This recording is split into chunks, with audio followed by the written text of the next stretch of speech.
Hello everybody and welcome to episode 1 of my first series in Kerbal Space Program, where we will be unlocking the tech tree and landing on every moon and every planet in the Kerbal system, collecting all the science we can. So right now in the lab building our first rocket, which will unfortunately not escape Kerbin's atmosphere or sphere of influence or even make it to orbit, but just do a quick atmospheric flight using a small SRB and 3 goo canisters with an Mk1 command pod and the only parachute we've got. And Val in the command seat, getting ready for the first flight in Kerbal history. This rocket, named Little John by its engineers, not a very good name, but I don't know why Kerbals are just very, very strange.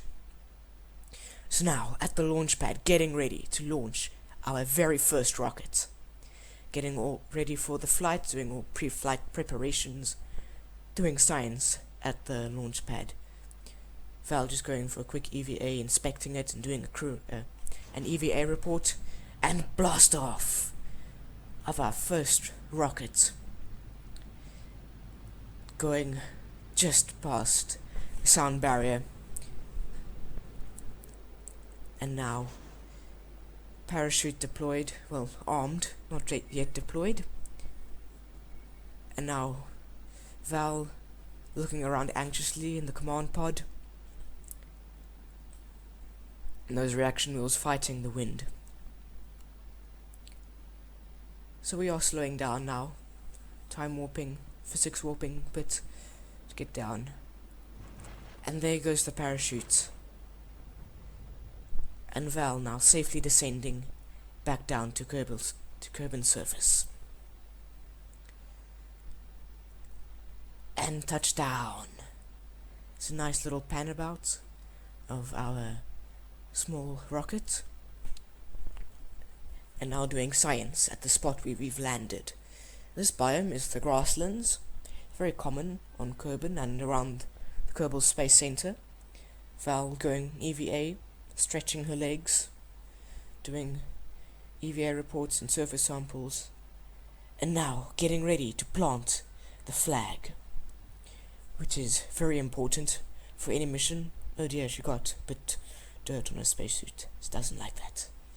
So there's the flag plant. And naming the site after the biome we're in, just to help future missions, so that you know where you've been and where you should go to collect the most science. And Val now struggling in vain to get back onto her spaceship. So unfortunately she couldn't. So she had to be recovered, and then we had to go into the tracking station to recover the vessel. So now, getting ready for our second rocket. So I made a mistake. I don't know why I went back into the lab. I mean, it wouldn't have helped. So now, at the R&D center, researching parts in the tech tree, researching the tiers, to get the parts necessary to build our suborbital rocket, which will get us out of Kerbin's atmosphere and into space. So I researched the basic things you would need, the first two, and then just parachutes, because that's very important. Kerbals don't like crashing. So I struggled for a name for our second rocket. So I just started building it and hoped inspiration would strike. So finally we've got those decouplers, meaning we can decouple our command pod and all the science modules from the rocket that we are flying in, using a swivel engine and 5 liquid fuel tanks and 2 drogue chutes to help with quick re-entering the atmosphere at high speeds. Now the goo modules, of course, very important, and barometric pressure scanners and thermometers. We only have 3 science modules at the moment, so yeah, not gonna get a lot of science, but sufficient to research more and continue climbing the tech tree. Just rearranging those little science modules in there. And please, in the comments, please just tell me if there's anything I need to change. If there's any bad things that I do, bad habits that I should stop or look at. And also give me suggestions for places to visit. And there we go. Our service bay is full of components. We've got fins for stability. And now we're gonna just add a few more fuel tanks because just to get a bit higher. Just add 3 more fuel tanks, and now we've got a total of 8 fuel tanks. So I named this one Go for Orbit, which was bad name, because we're not going into orbit yet. It's just a suborbital hop. But nonetheless, the Kerbals were excited. We tell them later on that there was false advertisement, and blast off with Bob Kerman in the command seat. He's a scientist, so he'll maximize the science we get from the suborbital flight. And there we go, blasting to Mach 2, going prograde. Our apoapsis is climbing steadily. Ooh, and it's getting a bit toasty. But don't worry, Bob's not scared. The engineers reassured him that this craft will survive climbing up and out of the atmosphere and should survive re-entry. So Bob was happy, and he was fairly certain that he would survive. Now doing EVA report and signs from Kerbin's upper atmosphere. And now, 70,000 meters above Kerbin is the line where space officially starts. Bob being the first Kerbal to ever leave Kerbin's atmosphere. Doing science in space as we coast up to our apoapsis, which is the highest point in our trajectory, and now getting ready for the re-entry. Bob having fun. And there we go, there's the plasma coming on and licking at the little window. Bob seems to be having fun, laughing in the face of danger. Parachutes have been armed. 3, 2, 1, there go the drogue chutes. And Bob is yanked a bit. But don't worry, Kerbals can sustain heavy G-forces. And they fully deploy the drogue chutes. And the main chute fully deploying now, as Bob coasts down to the surface, doing science. He's having fun doing a little jig.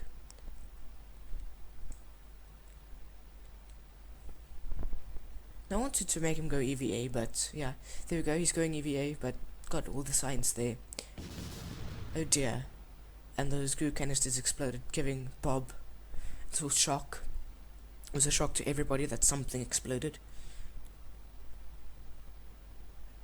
So Bob, a little scared, wanted to run away from the command pod, which was then angrily called back by the Kerbals at Kerbal Space Center.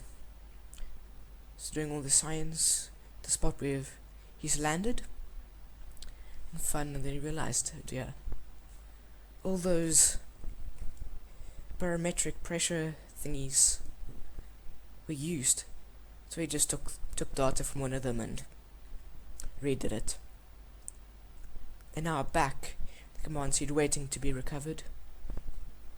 And there we go, recovery of the first vessel orbit, and we got 98 science, which is brilliant. Now, back at the R&D center, where we are now researching all the other tiers in the tech tree, I wanted to research basic science to get that science junior module, which helps with getting a lot of science. But then thought that we can do later. Now our goal is to get into orbit. And general, the advanced rocketry, and those two at the top there, those extra fuel tanks and engines help a lot with getting into orbit. So now getting ready and building our third rocket. I renamed the Go for Orbit just after that, in brackets, suborbit. Kerbals were very disappointed that we didn't get into orbit. But nonetheless, we're happy that we were able to escape Kerbin's atmosphere. Now, the regular command pod. Now, each rocket has using a different paint job on it. This one is completely white. And now I've thought rearranging the goose canisters would be in order to ensure that they don't explode again. So I put them on the sides, and then on the outside, and then just use the rotation thing on rotation tool to move them inside, then also just offset them so that there are no parts of it sticking out. And now placing the barometric pressure scanners on the insides and the thermometers. We actually didn't need them for this one because we landed in the same biome each time, and well, you can only get science from biome once, and then you don't get significantly more science after that. So using the largest fuel tank we have and a Terrier engine, they are brilliant for flight in a vacuum, very efficient, decent thrust weight ratio for small rockets. But on Kerbin's surface they are terrible. The pressure and the atmosphere turns it into just a barbecue. Very expensive barbecue. And now adding little antennas. I didn't use them or need them at all, but nonetheless they looked cool, so I went for it. And now, second stage of our rocket. I gave it a nice orange and dark grey paint job.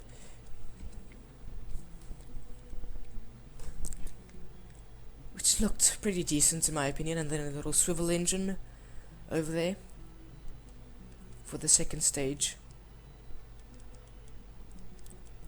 And I made this one, and it didn't work very well at all. It spun out of control. So you'll see me flying it, and then I thought I'd show you just for a bit of fun, and then I just reverted the flight back to the vehicle assembly building, and then just redid it, just made a slightly better design, which shouldn't be as flip happy. So bottom stage has a Reliant liquid fuel engine and those 1.875 meter fuel tanks. I don't know which Kerbal thought of the 0.875 meters. I mean, who does that? Just make it a nice round number like 1 meter or 1.5 meters. I don't know, Kerbals are crazy. And then three solid rocket boosters on the sides for a little extra kick for takeoff. Also has radial mounted engines just for the gimbal, and the extra control, which it didn't help with at all, because the Reliant engine doesn't have a gimbal. It is locked. So if you turn, you only turn with the reaction wheels, which makes the turning of a rocket a bit sluggish and control very low. So gimbals help a lot. And Jeb is the lucky Kerbal to get into orbit. And now here's the funny flip happy rocket. Jeb got a bit of a shock. So you see there it turns and it rolls, and then it goes flip happy, and yeah. So I just scrapped that entire third stage for the smaller, well, not smaller, thinner fuel tanks, and same Reliance engine. So although it doesn't have any gimbal, if you point prograde, choose the direction you are now currently flying, then in atmospheric conditions you should be fine. The reaction wheel should be able to cope with minor differences. And now adding 4 gigantic BACC Thumper solid rocket boosters, and some fins for stability, because yeah, that helps a lot to keep your rocket pointing in the correct direction. So this one is called Go for Orbit, for real this time, because, well, we had to reassure the Kerbals back home that we are now in fact going into orbit, and that it's not just false advertisement. And liftoff of our Go for Orbit, for real this time. Jeb having fun in the little command seat. So I did go north. I didn't want to, but I was going in that general direction. So then I was just like, yeah, maybe we should try a polar orbit. But then halfway through I changed my mind. The upwaps is well above Kerbin's atmosphere at 92 kilometers. Now just making sure our horizontal velocity is increasing, because at our current trajectory we're going straight up, straight down, and that's not very good for orbital flight. So now in space, so it changed the inclination slightly from the 24 degrees to a much more suitable 1.1 degree inclination, which helps if you want to land back at the KC. Otherwise you go up and down along Kerbin's equator, making landing at KC a bit harder. And now burning to circularize our orbit. That Reliant stage ran out of fuel. Now going to our swivel stage, which doesn't have a lot of fuel. And I actually didn't need that stage, because the final stage, our small little rocket engine, had more than enough delta V to do the job. But nonetheless, we circularized our orbit periapsis, now above Kerbin's atmosphere. And there we go. We have reached orbit. All the Kerbals at mission control are clapping hands, throwing mugs around, chucking papers, blowing up confetti cannons and whatnot, exploring well. Jabe sits in his cramped little command seat. At least he got the green light to go EVA, stretch his legs, show off his cool suit, designed specifically for this. No, it wasn't. It's just you get it with expansion packs, like Breaking Ground expansion packs, which is really fun. Get all sorts of servos and hinges and stuff.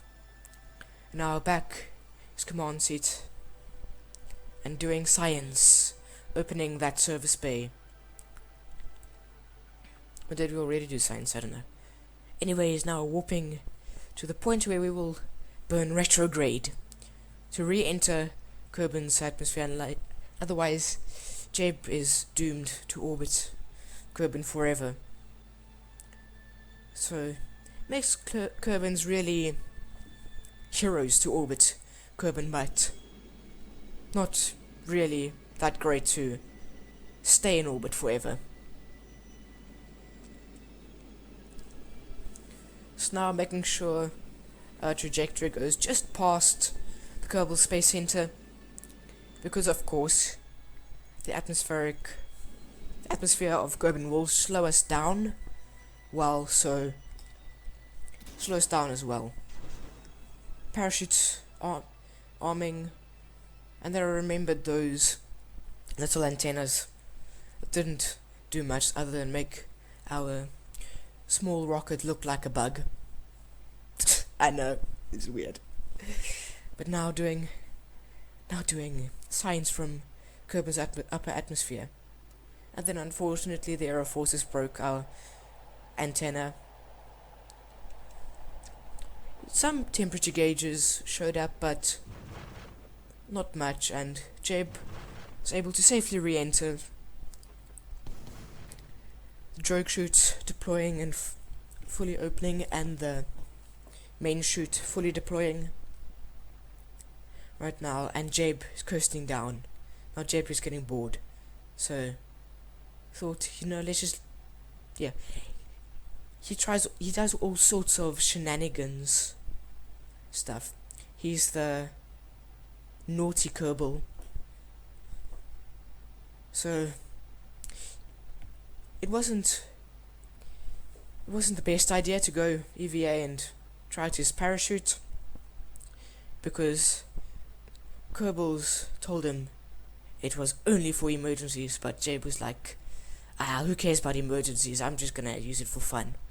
So there's the flag plant with our picture of Kerbin, which Jeb took on his flight above his orbital flight. So there we go. Now, small struggle to get back into the command pod, but not too great, and recovering the vessel. And we got 48 science, a little less than our suborbital flight, but still quite a bit. And now researching that Science Junior module, which helps with lots of science. And thank you guys for watching this Kerbal Space Program video. Please like and subscribe. Goodbye.